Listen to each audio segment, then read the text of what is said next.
You know that feeling when a friend drags you to a free gym session and you're not really interested, but you think like, yeah, why not? Let's do it.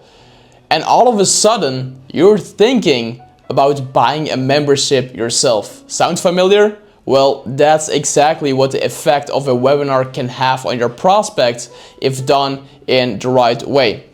And first off, I want to start off with what a webinar is to me, because there are a lot of definitions of webinars, like weekly calls or calls in a school community or whatever, right? And who you should target, because you have two types of webinars. First one, you have the warm webinars for your warm audience, obviously. And then the second one is a cold. It's for people who never heard of you before, right? So I'm going to focus today on the warm webinars. And for me, you should target your entire audience, all your followers on Instagram, YouTube, whatever, and all the people that are just even watching your content. Because some people say, yeah, I do webinars, but it's only in their school community, like every week, or only for members of a certain group. But I want you to target your entire audience, right? Because the more reach, the more money, basically. And second of all, it's very important to have a high ticket offer. Do I say that it doesn't work without a high ticket offer? No, you can do a good webinar or launch a good webinar with a low ticket offer, but it will be way more effective if you have a high ticket offer in place opposed to a low ticket offer. So I recommend at least having a product of 2K per offer per client. And I've seen it working tremendously well for different offers, like making money offers for trading coaches, business coaches, dropshipping, whatever, or other stuff like dating or mindset programs, right? And first off, when you are launching your webinar, you want to make it something very big, because a warm webinar, you want to do it every month. So you want to make it a big event and tell to your audience on why they can't miss out on this event. And of course, this event has an event name. And the name needs to speak for itself. It needs to be something like, the other day I was talking to a mindset coach, and a very good mechanism, a very good webinar event name for him would be Millionaire Identity, to say something, right? Because it speaks for itself. It's a mindset thing, and it's how to tap into the identity of a millionaire, obviously. I have other things in working, like six-figure deals, and obviously it's about signing six-figure deals. You get it, right? Now, when you're on the webinar itself, you want to cover between 3, ideally, and 5 main pillars or main topics you're going to talk about on the webinar to keep things organized and structured, right? And you want to focus on doing mainly 2 things. The first one is being storytelling, because nothing sells better than a good story. And you have 2 types of stories. You have the macro stories and the micro stories. The macro stories are stories like your journey from between where you started and where you are at right now.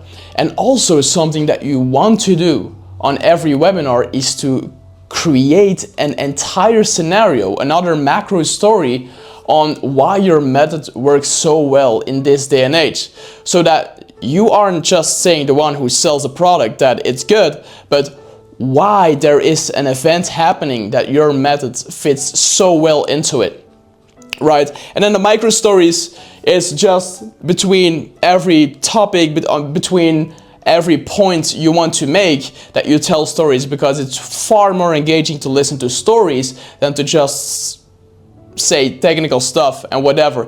It just sticks better in people's minds, and also it's way more effective to make a point and shift beliefs, because a lot of people think that a webinar is about giving information and that's it, but it's actually about shifting people's beliefs and making sure they go, yeah, through an educational transformation, but especially an emotional transformation, and you need to shift their beliefs, right? And the second thing is to sell the transformation. Very, very rarely people just buy the product for the sake of buying it, right? most often they are buying into the transformation. They want to be like you and to have the same outcomes as you. So you are selling the transformation, and every point, every pillar needs to tie back to the transformation you are willing to sell, or that you want to sell, basically. And of course, you can't forget one of the most important things when it comes down to selling products, and also in the webinar, is social proof or testimonials, right?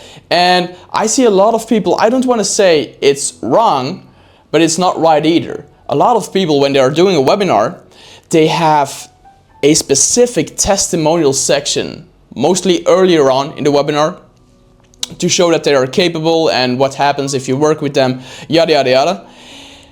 But ideally, you want to have small sections after every pillar you cover with testimonials to keep reminding people of what they are capable if they're working with you, right? Instead of just having one big testimonial section, it's way more effective if you do it in small chunks instead of one testimonial section. And also, when we are talking about selling the transformation, showing testimonials, it's very important that you have to know that you're not selling people on your product, but you're selling people on themselves.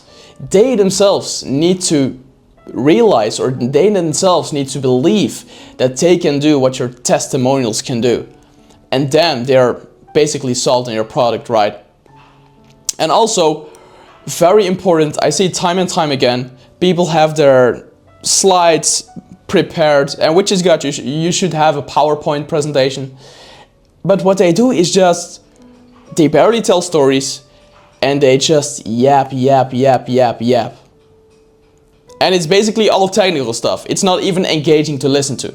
But the mistake they're making, maybe 3 to 5 times they're asking if everyone gets it, if someone has a question or whatever. But that's it, max.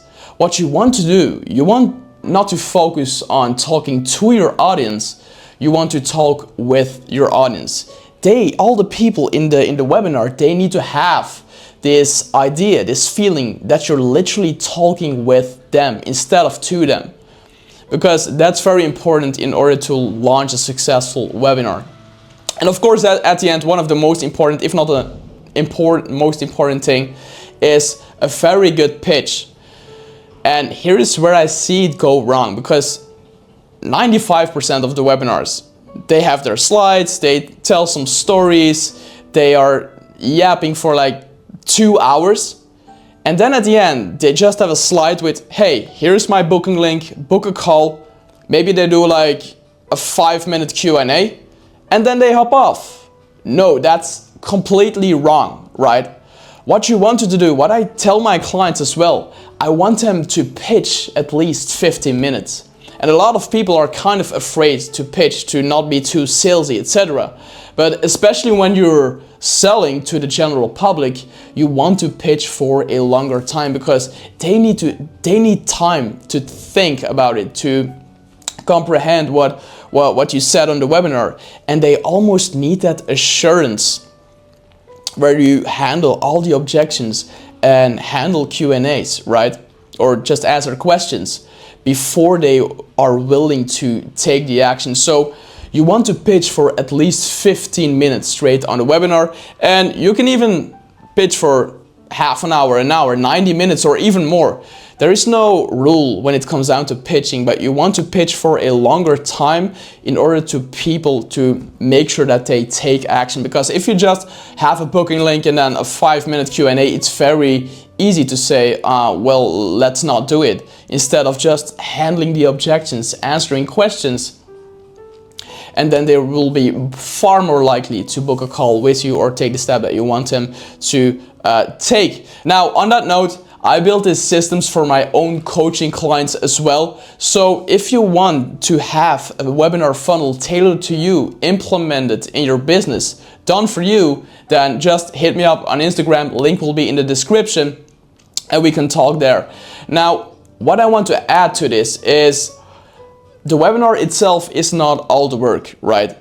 It's from the moment the people sign up, your prospects sign up, up till the webinar itself, in between, you need to make sure that you interact with them, that you hammer them with content, that you send them emails. You even want to drive them through a private WhatsApp group where you can answer their questions, where they can engage with each other to make sure that they that you remember them and keep remembering them on the webinar itself. And also, it's your chance to really convince them on showing up on the webinar, because a lot of people think, oh, I have the signups, it's already done. No. Now you convince them on why they should actually show up on the webinar. Now, I hope it was helpful, and I see you in the next one. Bye-bye.